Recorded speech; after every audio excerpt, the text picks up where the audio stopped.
हर पीर से जुमेरात अपने पसंदीदा show live with Adil Shahzeb को यूट्यूब पर देखने के लिए डॉन न्यूज के ऑफिशियल यूट्यूब चैनल पर आएं और सब्सक्राइब करके बेल आइकॉन भी प्रेस करें।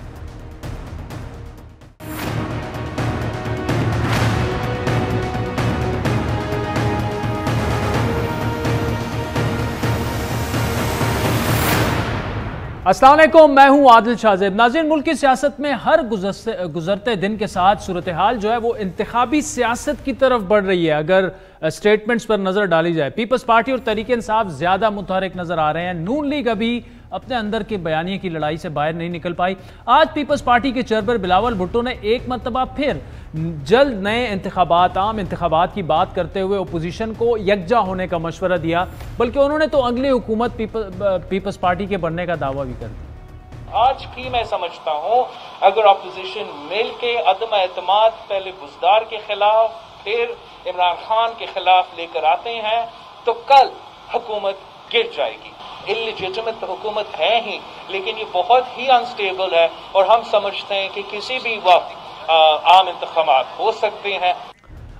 अब सवाल यह कि बिलावल का आज़ाद कश्मीर इलेक्शन में गैर मुतवक्का तौर पर पीपल्स पार्टी के दूसरे नंबर आने के बाद, यानी 3 से एक ही दम 11 नशिस्तें उन्होंने ले ली। अब वो पूरे एतमाद दिख रहे हैं और वही एतमाद का नतीजा है कि अगले आम इंतखाबात में उन्हें फतह का एक कॉन्फिडेंस नजर आ रहा है, या फिर पीपल्स पार्टी की अगली हुकूमत बनाने के दावे के पीछे किसी जानब से कोई यकीन दहानी है। ये बात भी दोहराई जा रही है। साथ ही बिलावल भुट्टो अगली हुकूमत बनाने का दावा जो है वो ऐसे में कैसे कर सकते हैं जब पंजाब, जो कि पाकिस्तान का सबसे बड़ा सूबा है इलेक्टोरली स्पीकिंग, वहां पीपल्स पार्टी कहीं नजर नहीं आ रही, सियासी सतह पर इतनी मुतहरिक नहीं है। दूसरी जानिब बलूचिस्तान की अगर बात की जाए तो उन इलेक्टेबल्स पर पीपल्स पार्टी तकिया कर रही है जो नून लीग छोड़कर पीपल्स पार्टी में शामिल हुए हैं। और ऐसी सियासत जो है वो पीपल्स पार्टी का अगर माजी देखा जाए तो इलेक्टेबल्स की सियासत पीपल्स पार्टी डिस्करेज करती रही है। बिलावल भुट्टो का पीडीएम से मुतालिक बयान भी एक ऐसे वक्त में सामने आया है जब कल पीडीएम का बड़ा अहम इजलास होने जा रहा है और इस मरतबा पीडीएम की भाग दौड़ जो है वो मरियम नवाज नहीं बल्कि नून लीग के सदर शहबाज शरीफ संभालते नजर आ रहे हैं। आज शहबाज शरीफ ने पीडीएम के होने वाले इजलास से मुतालिक अपने कायद और बड़े भाई नवाज शरीफ से मुशावरत की। दोनों रहनुमाओं में हुकूमत मुखालिफ तहरीक तेज करने और पीडीएम को मुतारिक करने पर बज़ाहिर लग रहा है कि इत्तेफाक हुआ और नवाज शरीफ ने शहबाज शरीफ को हुकूमत के खिलाफ पार्टी सतह पर भी लीगी रहनुमाओं को मुतारिक करने की हिदायत जारी की। ये नून लीग के जराए बता रहे हैं। लेकिन अहम बात यह है कि ये वही शहबाज शरीफ हैं जो अभी चंद दिन पहले ही कह रहे थे कि पीडीएम के बनने और टूटने तक जो है ये जो जितना भी सफर था उससे उनका कोई ताल्लुक नहीं है। नून लीग को अपने अंदर बयानिए की कशमकश को ख़त्म करने के लिए जो है वो वाज़े तौर पर इंतखाबी बयानिए के साथ आगे बढ़ना होगा। इसी दौरान तहरीक इंसाफ ने भी पुख्तूनख्वा पंजाब और बलूचिस्तान में हुकूमत बनाने के बाद अब सियासी माजराई का जो रुख था उनका, वो कुछ अरसे से सिंध की तरफ होता हमें दिख रहा है। आज वज़ीर-ए-आज़म इमरान खान कराची पहुंचे जहां उन्होंने एक अहम इजलास की सदारत की, खरबों रुपए के कराची ट्रांसफॉर्मेशन मंसूबे का जायज़ा लिया। इससे पहले इमरान खान ने सिंध उमूर पर साबिक वज़ीर आला सिंध जो हैं अरबाब गुलाम रहीम, उनको अपना मुआवन ख़ुसूसी बनाकर सिंध में पार्टी को मुतहरिक करने और लोगों को पीटीआई में लाने का टास्क भी दिया। पीपल्स पार्टी और पीटीआई तो इस वक्त इलेक्शन मोड में चली गई हैं और उनके सियासी तहरीक से जो सियासी बयानात है उससे ये वाज़ेह है, नज़र भी हमें आ रहा है। आज तहरीक इंसाफ के सेनेटर फैसल वाडा ने यहाँ तक कह दिया कि आम इंतखाबात मुकर्ररा वक्त से 4 से 6 माह पहले हो सकते हैं, यानी आम इंतखाबात जो हैं वो 2022 में भी हो सकते हैं। इस पर तफसीली गुफ्तगू करेंगे। पीपल्स पार्टी के सीनियर रहनुमा एतजाज़ अहसन साहब मौजूद हैं और वज़ीर मुमलिकत बराए इत्तलात और नशरियात फ़रूख हबीब साहब भी हमें आगे चलकर ज्वाइन करेंगे। एतजाज़ साहब, thank you so much for joining us.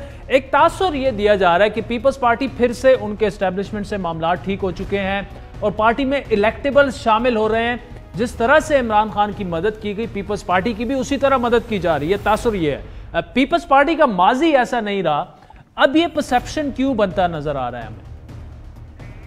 Perception इसलिए बन रहा है क्योंकि मुस्लिम लीग नवाज वो हर किसी को कोलैबोरेटर बनाना चाहती है, दिखाना चाहती है, क्योंकि खुद कोलैबोरेटर है। खुद उसके पास कोई मौकफ नहीं है सिवाय ये कि मज़ामत करेंगे। क्यों करोगे मज़ामत? मुफाहमत के लिए। ये उनका मैक्सिमम और उनकी हद है।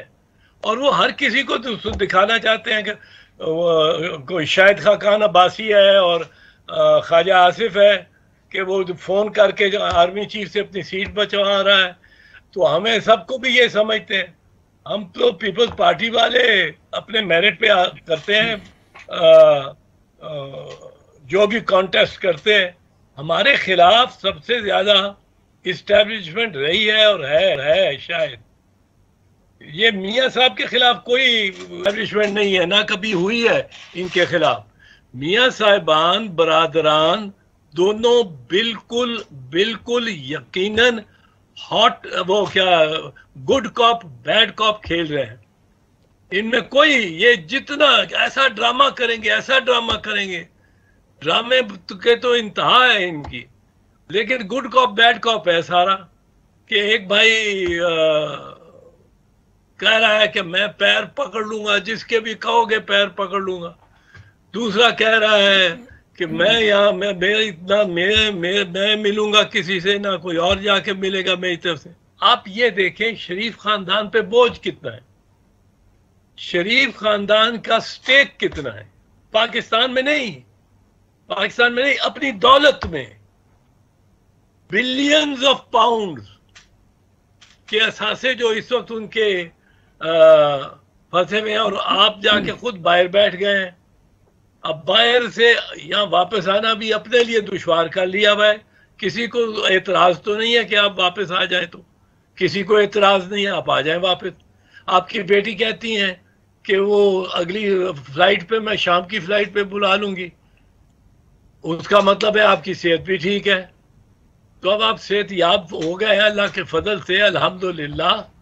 अब आप आ जाएं वापस और इस्टेब्लिशमेंट से जो आपने ताल्लुकात रखने, अच्छे रखने, बुरे रखें, आप रखें, पर हमें हमारा वास्ता ना डालें या कुछ। अच्छा एतजाज साहब, एक तो आपने फरमाया कि मियाँ साहबान खुद इस्टेब्लिशमेंट के बड़े कोलैबोरेटर्स हैं, माजी में रहे होंगे, लेकिन जो मौजूदा सिचुएशन हमें नून लीग की लग रही है, जो उनकी टॉप टियर लीडरशिप को पकड़ा गया जिस तरह हुआ, कोई ऐसा नहीं लग रहा कि कोई उनकी मदद कर रहा है। दूसरा आपने कहा गुड कॉप बैड कॉप वो खेल रहे हैं, माजी में शायद होता हो, लेकिन अब तो वो लड़ाई बयानिए की इतनी पब्लिक हो चुकी है कि वो बड़ी नेचुरल लड़ाई लग रही है। अब तो नून लीग को मीडिया और पब्लिक में बड़ी शर्मिंदगी भी उठानी पड़ी। तो कैसे हम कह सकते हैं कि वो गुड कॉप बैड कॉप खेल रहे हैं, अंदर मामला ठीक है?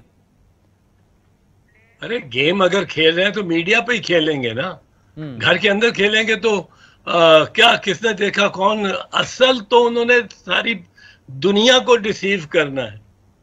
ये गुड कॉप बैड कॉप घर में तो है, घर में बिल्कुल सुकून है। आपको ये मैं बता दूं, घर में कोई इख्तिलाफ नहीं है।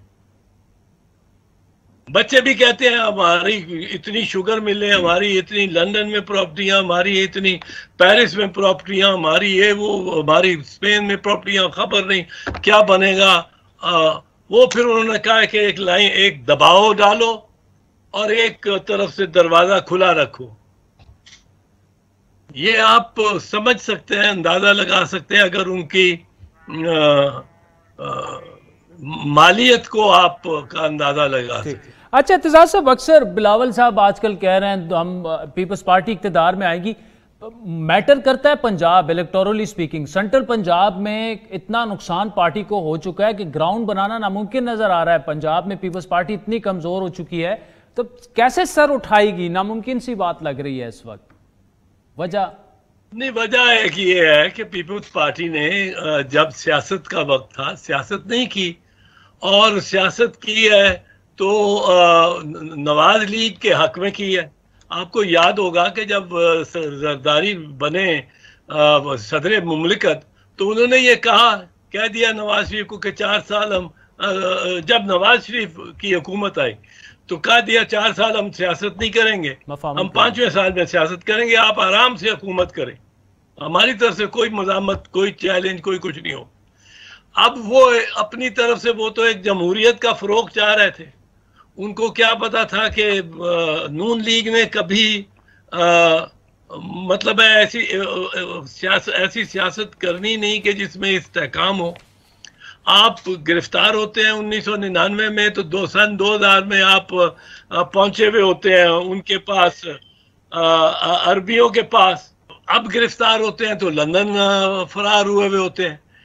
अब मतलब है नून लीग की सियासत सिर्फ इस्टेब्लिशमेंट ने बनाई है, जब भी बनाई है, और जब इस्टेब्लिशमेंट ने हाथ खींचा आप धड़ाम से अच्छा इत्तेजार साहब, हम तो पीपल्स पार्टी की बात कर रहे हैं, आप बिलावल भुट्टो या जरदारी साहब को क्या मशवरा देंगे? क्योंकि वो कह रहे हैं हमने अगली गवर्नमेंट हमने बनानी है, तो जब तक पंजाब में पार्टी मकबूलियत हासिल नहीं करेगी तो नामुमकिन ही है पाकिस्तान में हुकूमत करना। क्या पार्टी को क्या करना चाहिए कि दोबारा से पंजाब में सर उठाना शुरू कर दे पीपल्स पार्टी? मैं आपको बताऊं, ये हो रहा है, हम कर रहे हैं, और जो मशवरा है वो मैं पार्टी में दूंगा। ठीक, ये यहाँ बाहर पब्लिक में तो करने की बात नहीं, पर एक चीज आपको मैं बता दूं, ये अभी 2 साल में मेरी प्रेडिक्शन जो है, आइंदा 2 साल में जो एक शख्सियत उभरती जाएगी और उभरती आएगी वो बिलावल की होगी। इमरान खान को उसकी मुश्किल ये है कि उसने अगर अपने आप को बहाल करना है लोगों में, वोटरों में, तो महंगाई खत्म करनी पड़ेगी, रोजगार देना पड़ेगा, ये जिम्मेदारी उस पे है। और घर, कुछ रिहायशें 20,000, 30,000, 40,000 बने हुए घर, वो उतने 50 लाख ना सही, पर इतने घर को 20-30 हज़ार ही हो जाए, उसको बने हुए दिखा के और आबाद करते हुए अब लोगों को उसमें आबाद होते हुए दिखाना पड़ेगा। अब ये उसके लिए मुमकिन नहीं, उसने दावे इतने बड़े किए हुए, सो उसकी एक परेशानी रहेगी। इनकम्बेंसी फैक्टर की वजह से भी ये अगले इलेक्शन में, जहां तक नवाज लीग है, नवाज लीग ने अपनी खुदकुशी का खुद फैसला कर लिया, क्योंकि ये फैसला ही नहीं कर सकती, इस्टेब्लिशमेंट के साथ है कि इस्टेब्लिशमेंट के खिलाफ। अच्छा इत्तेजार साहब, जब पीडीएम बनी, एक मोमेंटम बना, लेकिन फिर ये कहा गया, नून लीग ने कहा जी पीपल्स पार्टी ने साजबाज करके गिलानी साहब को सेनेट भिजवा दिया, अपोजिशन लीडर बनवा दिया और पीडीएम को तोड़वा दिया। पीपल्स पार्टी तो माजी पीपल्स पार्टी की का एंटी इस्टेब्लिशमेंट बड़ा हार्ड कोर एक स्टांस सियासत का रहा है, अब क्या वो वाली सियासत पीपल्स पार्टी ने बंद कर दी आपके ख्याल से? एंटी इस्टेब्लिशमेंट थी पीडीएम, तो वो बुनियादी तौर पे मौलाना फजल रहमान ही चला रहे हैं ना। और मौलाना फजल रहमान, आपको याद है, वो एक जत्था लेके आए थे कि जी वो अपनी तरफ से सारे इस्लामाबाद को ब्लॉक करने के लिए, वो खाकी वर्दियों में कम अज कम उसका असर होता है, एक दहशत किस्म की होती है, पूरा मन धरना भी हो, तो वो उसको भी उन्होंने जाया किया। बिल्कुल ये इस्टेब्लिशमेंट के खिलाफ नहीं है, ना नून लीग इस्टेब्लिशमेंट के खिलाफ चल सकती है, ना ये मौलाना चल सकते हैं, इस्टेब्लिशमेंट के खिलाफ नहीं चल सकते, इनमें वो इनका मिजाज ही नहीं है वो। तो ये कुछ किसी ख्याल में ना है। मियाँ साहब का आप देखें, जब ईयर 2000 दिसंबर 2000 में आप बाहर गए सऊदी अरब, तो आप अपने साथियों को, गौस अली शाह को, शाहिद खाकान अब्बासी को, ख्वाजा आसिफ को, चौधरी निसार अली को, मुशाहिद हुसैन को, इनको सब को जेलों में छोड़ के, और खुद 2-3 बावर्ची भी और ड्राइवर भी और 35 लोग अच्छा, लेके एहतिजाज साहब ये बताइएगा, वैसे तो आपकी सियासत जो है ज्यादातर नून लीग के खिलाफ ही रही है, पीपल्स पार्टी में कहा आप हिस्सा रहे हैं, लेकिन आजकल आपकी जो बातें हैं, तजिया है, उसमें शरीफ खानदान पर तनकीद कुछ ज्यादा सख्त हमें नजर आती है। क्या शरीफ खानदान से कोई जाती मुखालफत तो नहीं आपकी जिसकी वजह से ऐसा आप कर रहे हैं, या जो आपको नजर आ रहा है वही बयान कर रहे हैं? नहीं, मैं जो महसूस कर रहा हूँ पर्सनल, इसमें मेरा क्या मामला है, मैं तो उनकी तारीफ करता हूँ और मैं खुले दिल से कहता हूँ कि उनकी बड़ी फराख दिली थी। मैं उनका लीडर ऑफ द ऑपोजिशन था 99 में तक, 96 से 99 तक मैं उनका लीडर ऑफ द ऑपोजिशन था सेनेट में, और मैंने कोई मौका नहीं गंवाया जिसमें मैंने उनकी मतलब है उनकी ऑपोजिशन ना की हो। सिर्फ मेरी जबान पार्लिमानी रही है हर वक्त, ये पार्लिमान में अंदर तकरीरें बहुत की, बीसियों की इनके खिलाफ, मियाँ साहब के बैठे हुए की, और फिर जब इसके बावजूद कि मेरा इतना ज्यादा इतनी मुखालफत इनके साथ रही थी। इन्होंने जब ये इनको पे मुश्किल वक्त आया, ये जेल में थे, तो इन्होंने मेरा इंतखाब किया वकील के तौर पे। ये तो मैं कहता हूँ बहुत बड़ी बात है उनकी। मेरी भी बहुत इज्जत अफजाई है, मेरी भी बहुत इज्जत अफजाई है इसमें। तो मैं कोई जाती उनके साथ मुखासमत या कोई नहीं रखता हूँ। मैं सिर्फ कहता हूँ कि भाई जिन अपार्टमेंट्स पे रह रहे हो उनका हिसाब दो। रोज नजर आती हैं वो अपार्टमेंट्स लोगों को, आप आ रहे हैं और जा रहे हैं, बाकी आप हिसाब दें। अब उनके खिलाफ टीटीओ का इतना वो दस्तावेजी सबूत है जो है। मैं शायद ऐसा बंदा हूं जो कि एक बंदा जिसको जाती उनके साथ कोई मुखासमत नहीं है, जाती और जाती तौर पे जो उनके हक में ज्यादा हो सकता है। और मैं इस बात पे इम्प्रेस्ड हूं, मैं इस बात पे मरहून हूं उनका। उन्होंने जिस तरह मेरी मुखालफत के बावजूद उनके वालिद साहब ने कहा कि इतलाज एहसन के पास जाओ, वकालत करानी है किसी से, तो और वो उन्होंने की। ये एक बड़ा ही बात है।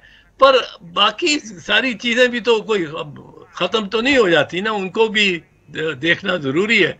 मैं तो मेरिट्स पे बात करता हूँ। चले एतजाज अंसर साहब, thank you so much for joining us. नाज़रीन, वक्त तो चाहता है एक ब्रेक का, जिसके बाद वजीर मुमलिकत बराए इत्तलात फ़ारूक हबीब साहब हमें ज्वाइन करेंगे। उनसे पूछेंगे कि जनाब ये क्या हो रहा है। बार बार कहा जा रहा है कि कबल अज़ वक्त इंतखाबात हो सकते हैं। बिलावल भुट्टो बार बार कह रहे हैं कि कबल अज़ वक्त इंतखाबात हो सकते हैं, तैयारी करें, अपनी पार्टी को कह रहे हैं। और फिर आज प्राइम मिनिस्टर साहब कराची पहुँचे, 14 उनके वहाँ से कौमी असम्बली के मेंबर हैं, यानी 14 बड़े हल्के नेशनल असम्बली के हैं। वहाँ वो 14 मिनट भी नहीं गुजार सके किसी भी हल्के में। उसकी वजह क्या है, तफसीली गुफ्तगू करेंगे एक ब्रेक के बाद।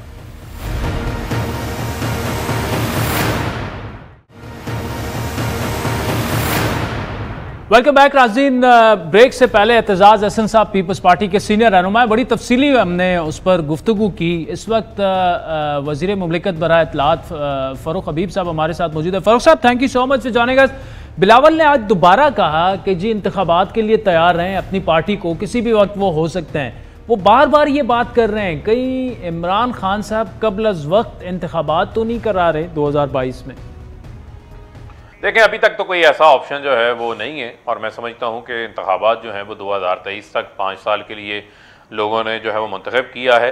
और बिलावल जो है वो आइंदा भी इंतजार करें, इंशाल्लाह अगले 5 साल के लिए भी वज़ीर आज़म इमरान खान को ही मुंतखब। ठीक है। अच्छा, आज प्राइम मिनिस्टर कराची गए, लेकिन उन पर तनकीद बड़ी हुई कि जी वो इतनी थोड़ी देर के लिए गए। वहाँ पे 14 हल्के हैं जहाँ से आपके MNAs मुंतखब हुए हैं। आप ऐलान तो कर देते हैं कराची फंड है, लेकिन ना इत्तेहादियों से मिले, ना अपनी पार्टी के रहनुमाओं के लिए टाइम निकाल सके।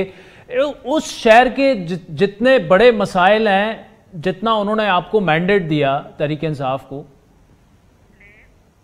देखिए ये बड़ी बेजा एक किस्म की तनकीद है। असल चीज़ें 5 जो है वो वहाँ पर कराची ट्रांसफॉर्मेशन के जो मेन प्लान्स हैं उनके अंदर कराची सर्कुलर रेलवे है, जिसकी 43 किलोमीटर के ऊपर जो है वो काम हो रहा है। और इसके अलावा जो है वो कराची फ्रेट कॉरिडोर है, जिस पे पिपरी से लेके कराची पोर्ट तक वो फ्रेट कॉरिडोर बनेगा। जो बड़े बड़े हज़ारों की तादाद में ट्रक्स कराची एंटर होते हैं वो नहीं एंटर हो पाएंगे, और उसके लिए एक पूरा फ्रेट कॉरिडोर बना दिया जाएगा। ग्रीन लाइन बस सर्विस है, 80 बसें जो हैं वो आ चुकी हैं, मज़ीद बसेस वो आ रही हैं। आइंदा आने वाले चंद माह के अंदर ग्रीन बस सर्विस का आगाज़ हो जाएगा, जो कराची के लिए एक मास ट्रांजिट का एक मंसूबा है, जो कराची की ट्रांसपोर्टेशन का बुरा हाल था। इसके अलावा जो कराची डूब जाता था हर साल, कुरंगी नाला, गुजर नाला, महमूदाबाद नाला, औरंगी नाला, इन तमाम नालों की रीमॉडलिंग कर दी गई है। और इसके साथ साथ 31 किलोमीटर के रोड्स भी साथ में जो है वो बनाए जा रहे हैं। इसके अलावा जो K4 का मंसूबा है, जो सिंध हुकूमत ने कराची को टैंकर माफिया के रेमो करम के ऊपर जो है वो छोड़ दिया था,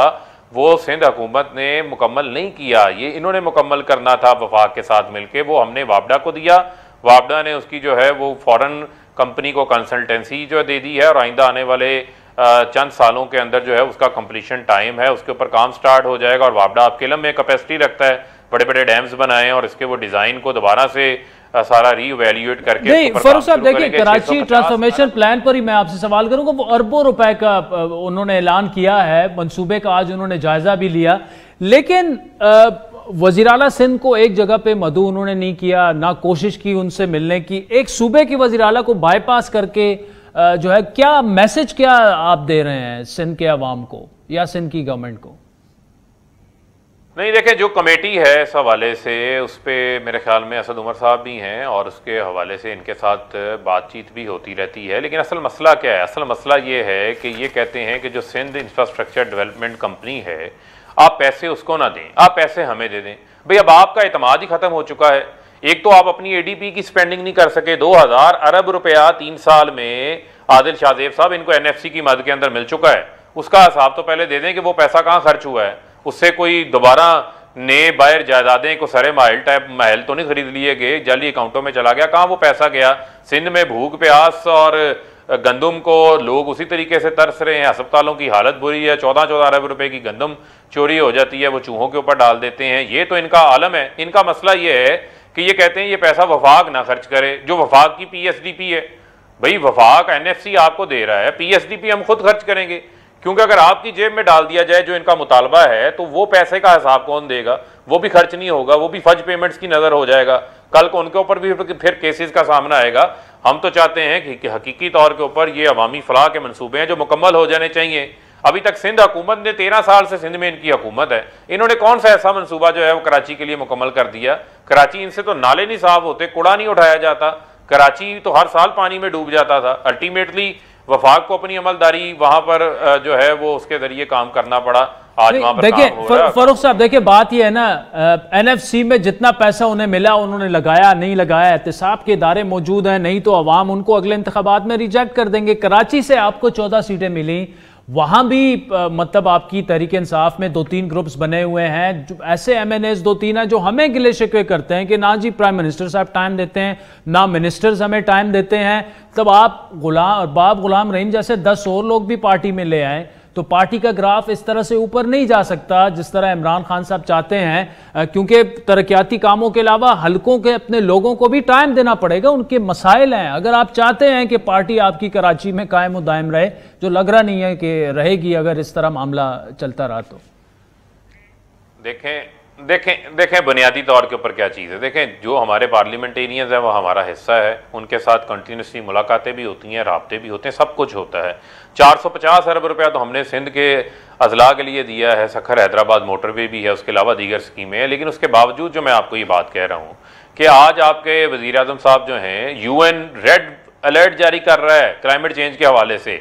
10 साल में इतना दर्जा हरारत बढ़ जाएगा कि यहाँ पर रहना मुश्किल हो जाएगा। उस हवाले से मुतहरक कौन है ऑन ग्राउंड? आपके वज़ीर आज़म इमरान खान है, जो मिवाकी फॉरेस्ट लगा रहे हैं, मैंग्रोव्स लगा रहे हैं, ड्रोन प्लांटेशन कर रहे हैं, मुसलसल 3 रोज से मुतहरक किरदार अदा कर रहे हैं। अफगानिस्तान के इशू के ऊपर प्राइम मिनिस्टर इमरान खान साहब मुतहरक हैं। मुल्क की इकॉनमी को ठीक करने के हवाले से प्राइम मिनिस्टर साहब ठीक मुतहरक हैं। डैम्स बनाने के हवाले से वज़ीर आज़म साहब मुतहरक हैं। मुल्क को जो है वो संभाला देने के हवाले से, रोज़गार देने के हवाले से, कंस्ट्रक्शन प्रोजेक्ट्स को चलाने के हवाले से प्राइम मिनिस्टर साहब मुतहरक हैं। हर महाज के ऊपर एक मुतहरक किरदार अदा कर रहे हैं। ये तो वो वज़ीर आज़म है जो अपने बच्चों को मिलने के लिए छुट्टी लेके नहीं गया कि यार मैं कौमी जिम्मेदारी है वज़ीर आज़म के तौर के ऊपर वो निभा रहा हूँ। तो प्राइम मिनिस्टर साहब अपनी जिम्मेदारियां बखूबी सर अंजाम दे रहे हैं, उसके ऊपर हमें जो है वो कोई लेक्चर ना दे। ये हमारे अपने मामला हैं अंदरूनी तौर के ऊपर। अच्छा, दूसरा मुझे ये बताइए कि विफाक ने एक बार फिर जो एक इंप्रेशन दिया जा रहा है कि जी सिंध पर फिर चढ़ाई कर दी, एक ही दम सिंध में इतना इंटरेस्ट क्यों? केपी की बात की जाए, 8 साल से आपकी गवर्नमेंट है, वहां पे भी ऐसी कमजोरियां हैं जो एड्रेस होने वाली हैं। बलूचिस्तान उठा लें, आप पंजाब उठा लें, बुज़दार साहब आज तक बुज़दार साहब की कारकर्दगी को तनकीद का निशाना बनाए। क्यों कराची, क्यों सिंध? ये क्यों बार बार इंप्रेशन हमारे सामने आ जाता है कि आप पीपल्स पार्टी की हुकूमत को गिराने के लिए ऐसा सारा सब कुछ कर रहे हैं? देखें, ये तो पीपल्स पार्टी वालों का खौफ हो सकता है, उनका फियर हो सकता है, क्योंकि आवाम को उन्होंने डिलीवर नहीं किया। आज तो कराची के लोग, सिंध के लोग हेल्थ कार्ड मांग रहे हैं। वो कहते हैं खैबर पख्तूनख्वा के अंदर 10 लाख का इलाज हो रहा है लोगों का, सारी आबादी का। पंजाब में 31 दिसंबर तक सबके पास चला जाएगा। पीने का साफ पानी पंजाब में 1500 प्लांट्स लग रहे हैं 4 अरब रुपए की लागत से। उसके अलावा 1000 गाँव के अंदर आबे पाक मरकज बनने जा रहे हैं। खैबर पख्तूनख्वा के अंदर अस्पताल ठीक हो गए हैं, तालीमी इदारों के ऊपर तवज्जो दी गई है, एनरोलमेंट वहाँ पे बढ़ा दी गई हैं। आज वो सिंध के लोग भी चाहते हैं कि यहाँ भी गवर्नेंस मिले, इस वजह से वो तहरीक इंसाफ की हुकूमत की तरफ देख रहे हैं। दूसरी जानिब आज तहरीक इंसाफ ही तो है जो आज़ाद जम्मू कश्मीर, गिलगित बल्तिस्तान, वफाक, पंजाब, खैबर पख्तूनख्वा, बलोचिस्तान में अलाइड हुकूमत, सिंध में हमारी ऑपोजिशन लीडर, सेनेट के अंदर सिंगल लार्जेस्ट पार्टी के तौर पे सामने आई है। तो ये हमारा भी पॉलिटिकल राइट है, जैसे बाकी जमातों का राइट है, हर जगह जाएं, कैंपेन करें। बिल्कुल फारूक हबीब साहब, thank you so much for joining us. ने सुना जिस तरह उन्होंने कहा इनका भी राइट है, लेकिन जो सूबे इनके पास हैं ऑब्वियसली वहां पर क्वेश्चन उठाना मीडिया का राइट है। अवाम जो वहां पर तनकीद कर रहे हैं उन इशूज़ को भी, उन सूबों को भी एड्रेस किया जाना चाहिए। प्राइम मिनिस्टर साहब को बलूचिस्तान भी जाना चाहिए, पंजाब भी फ्रिक्वेंटली जाना चाहिए और केपी भी जाना चाहिए जहां अवाम के बड़े बड़े मसाइल हैं। वक्त में चाहता है एक ब्रेक का, इसके बाद आपसे दोबारा मुलाकात।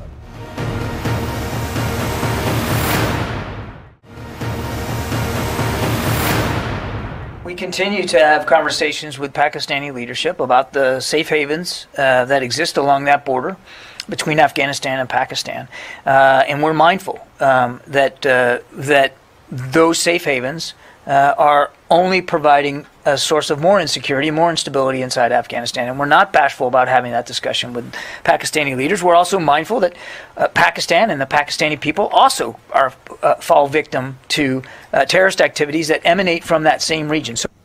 ये नाजरीन अमेरिका का एक दफ़ा फिर वही बयानिया है जो 20 सालों से दोहरा रहा है कि पाकिस्तान में तालिबान के ठिकाने हैं। उनको ये उस वक्त ये बात याद नहीं आ रही थी जब दोहा में वो तालिबान के साथ एग्रीमेंट कर रहे थे और पाकिस्तान की मिन्नतें की जा रही थी कि जनाब आप इनको आएँ, हमें बचाएं, हमें फेस सेविंग दें और इनको टेबल पर लेके आएँ। लेकिन ये बयानिया एक दफ़ा फिर वन साइडेड पाकिस्तान के ख़िलाफ़ शुरू हो चुका है और ट्रेंड्स ऐसे बनाए जा रहे हैं कि जी पाकिस्तान आइसोलेशन का शिकार पाकिस्तान को किया जाए, या बयानिया एक ऐसा बनाया जा रहा है कि जी पाकिस्तान पर इंटरनेशनल मीडिया के ज़रिए एक बयानिया ऐसा बनाया जा रहा है कि पाकिस्तान पर खुदा न ख्वास्ता सैंक्शंस लगा दी जाएं। उसके जवाब में पाकिस्तान क्या कर रहा है? क्या हमारा जो एक इंटरनेशनल मीडिया में नैरेटिव आना चाहिए वो उस तरह से क्यों प्रोजेक्ट नहीं हो रहा? और स्पेशली जो पाकिस्तानी डियास्पोरा है, जो बैरून मुल्क लाखों पाकिस्तानी स्पेशली यूरोप और यूएस में रहते हैं, वो इसके लिए क्या कर सकते हैं? तो इस पर तफसीली गुफ्तगू करेंगे। इस वक्त हमारे साथ मौजूद हैं चौधरी परवेज़ लोसर साहब जो कि EU पाकिस्तान फ्रेंडशिप फाउंडेशन के चेयरमैन भी हैं, ब्रसल्स में मौजूद है इस वक्त। चौधरी साहब ये बताइएगा कि जो इस वक्त अफगानिस्तान की सूरत हाल बन रही है, सारा मलबा वंस अगेन पाकिस्तान पर डालने की कोशिश की जा रही है। यूरोप में जो पाकिस्तान को मोरद इल्ज़ाम ठहराने की सोच है, क्या वो आपको लेफ्ट राइट नज़र आ रही है? आपको भी वही रिफ्लेक्ट हो रहा है कि जी लोग भी यही बातें कर रहे हैं? और पाकिस्तानी जो वहाँ पर लॉबीज़ हैं, डियास्पोरा है, ओवरसीज़ पाकिस्तानीज़ हैं, वो इस बयानिए को काउंटर करने के लिए क्या कर सकते हैं, क्या किरदार अदा कर सकते हैं? पिछले 20 साल से जो अफगानिस्तान में जंग चल रही है, इंटरनेशनली इतना इसको नहीं दिखाया गया। अभी जब वहां से अमेरिका निकल गया है, निकल रहा है, तो उनकी हार का जो मलबा है ये पाकिस्तान के ऊपर फेंकने की कोशिश की जा रही है।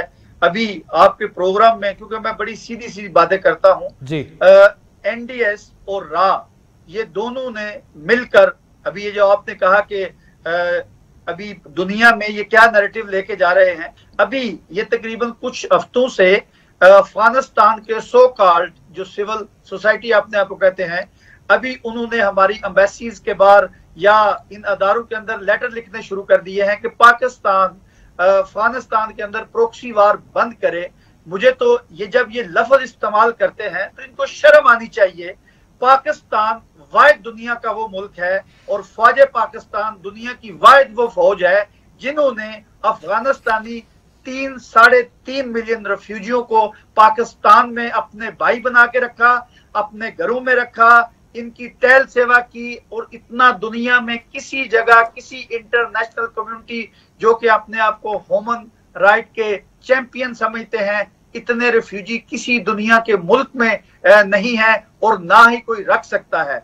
लेकिन अनफॉर्चुनेट अभी ये जो एक प्रोपेगेंडा चल रहा है, फौज पाकिस्तान ने 2611 किलोमीटर की जो ये बाढ़ लगाई है, अगर हम अमन नहीं चाहते हैं, अगर हम अफगानिस्तान के हालात अच्छे नहीं करना चाहते हैं तो ये 2611 अच्छा लोसी साहब मुझे ये बताइएगा, लेकिन देखिए ना, FATF जिस तरह के मामलात हैंडल हुए, हमें पता है सिक्योरिटी काउंसिल का इजलास होता है जिसमें पाकिस्तान को दावत तक नहीं दी जाती। ये एक तरह की सफारती नाकामी भी है ना हमारी, इस मामले में भी हमें मिक्स सिग्नल मिल रहे हैं। कल शाह महमूद साहब ने कहा जी इस इजलास की सदारत चूंकि इंडिया के पास है, हम तो उसके मेंबर ही नहीं, लेकिन जिस दिन ये इजलास हुआ हमारे मुस्तकिल मंदूब ने न्यूयॉर्क में प्रेस कॉन्फ्रेंस करके हमें ना बुलाने पर अफसोस और सदमे का इजहार किया। यानी हमारे जो सिफारती इदारे हैं, हल्के हैं, वो भी एक पेज पर हमें फॉरेन मिनिस्टर कुछ कह रहे हैं, वो कुछ कह रहे हैं। ये क्या हमें अपनी कोताहियां भी तो माननी चाहिए? असल में अनफॉर्चुनेट मैं आपको बताऊं, फॉरेन ऑफिस की ये बात जो वहां पर हमारे मुंतखब नुमाइंदे हैं यूनाइटेड नेशन में, उनकी बात भी मैंने सुनी, शाह महमूद कुरैशी साहब की मैंने प्रेस कॉन्फ्रेंस सुनी, इनके अंदर भी मुझे लग रहा था कि ये एक पेज पे नहीं है। सबसे पहले जरूरी ये है, अगर सलामती कौंसिल में हमें नहीं बुलाया गया और मसला अफगानिस्तान के ऊपर हो तो ये हमारी बहुत बड़ी कमजोरी है। हमें हर प्लेटफॉर्म पे इसकी भरपूर मजम्मत करनी चाहिए, क्योंकि ये अफगानिस्तान के अंदरूनी या अफगानिस्तान के ऊपर किसी चीज की कॉन्फ्रेंस, ये डायलॉग हो, अगर पाकिस्तान को इग्नोर किया जा रहा है तो ये हमारे लिए लम्हाए फिक्रिया है। ठीक, चौधरी परवेज लोसी साहब, thank you so much for joining us. नाज़रीन, वक्त हुआ चाहता है एक ब्रेक का, जिसके बाद अक़वाम मुत्तहिदा की माहौलियात पर एक बड़ी डैमिंग रिपोर्ट आई है, उस पर तफसीली गुफ्तगू करेंगे। माहौलियात के मामले ख़ुसूसी वज़ीर आज़म के मलिक अमीन असलम साहब हमें ज्वाइन करेंगे हमारे साथ।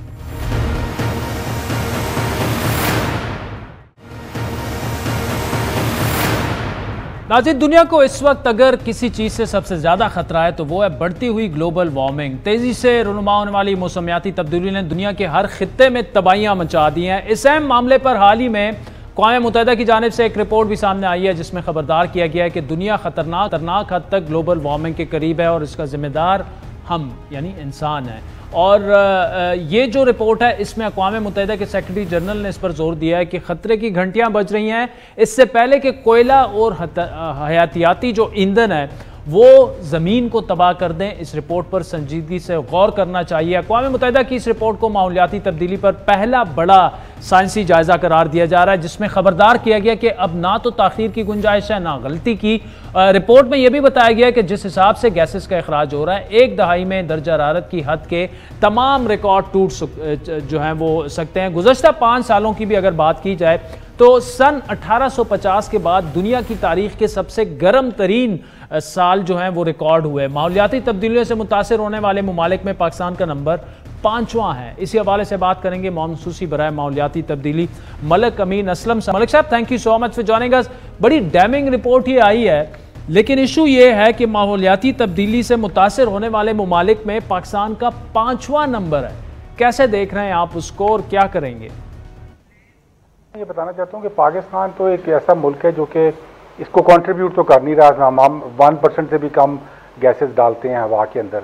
हम उससे मुतासर ज़रूर हैं और हर किस्म का यहाँ पर जो असर है क्लाइमेट चेंज का, साइक्लोन से लेके फ्लड से लेके हीट वेव से लेके और मानसूनल शिफ्ट से लेके वो सब हम बर्दाश्त कर रहे हैं। लेकिन जो पाकिस्तान चीज़ कर रहा है जो कि बड़ी मुनफरिद है वो ये है कि पाकिस्तान एक सोल्यूशन प्रोवाइडर के तौर पर सामने आ रहा है। हमने एक नेचर बेस्ड सोल्यूशन प्रोवाइड किया है दुनिया को।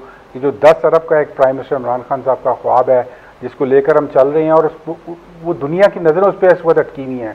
वो देख रही है कि पाकिस्तान मुतासर है लेकिन फिर भी एक सोल्यूशन प्रोवाइडर के तौर पे सामने आ रहा है और क्लाइमेट एक्शन कर रहा है।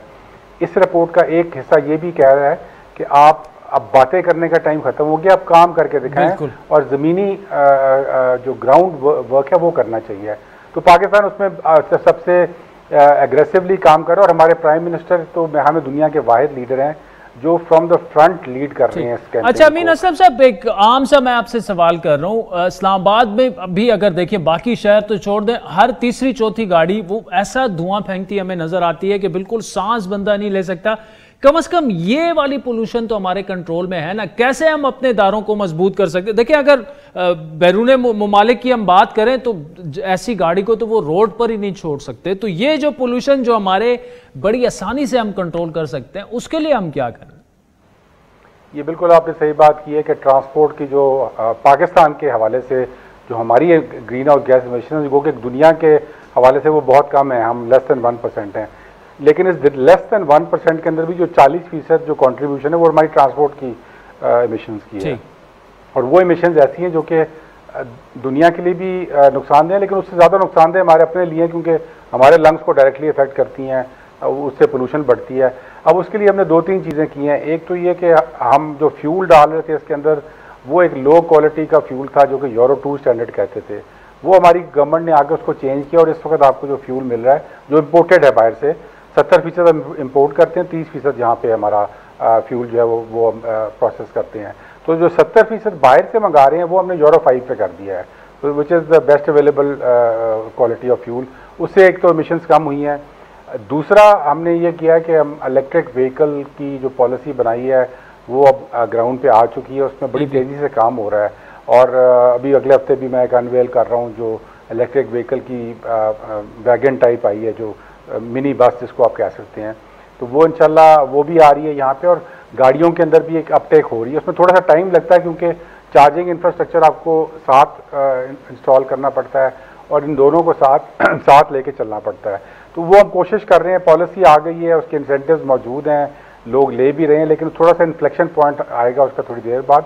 लेकिन पाकिस्तान में खुशकिस्मती ये है कि जब हमारा कस्टमर किसी चीज़ को मुतारिफ हो जाता है तो हमारी जो ग्रोथ है वो एक्सपोनेंशियल होती है। चले मलिक अमीन असलम साहब, thank you so much for joining us. नाज़रीन, आज के प्रोग्राम पर आपके फीडबैक के मुंतज़र रहेंगे। हमारा ट्विटर हैंडल है @आदिल शाज़ेब। मुझे मेरी टीम समेत इजाज़त दीजिए। खुदा हाफ़िज़।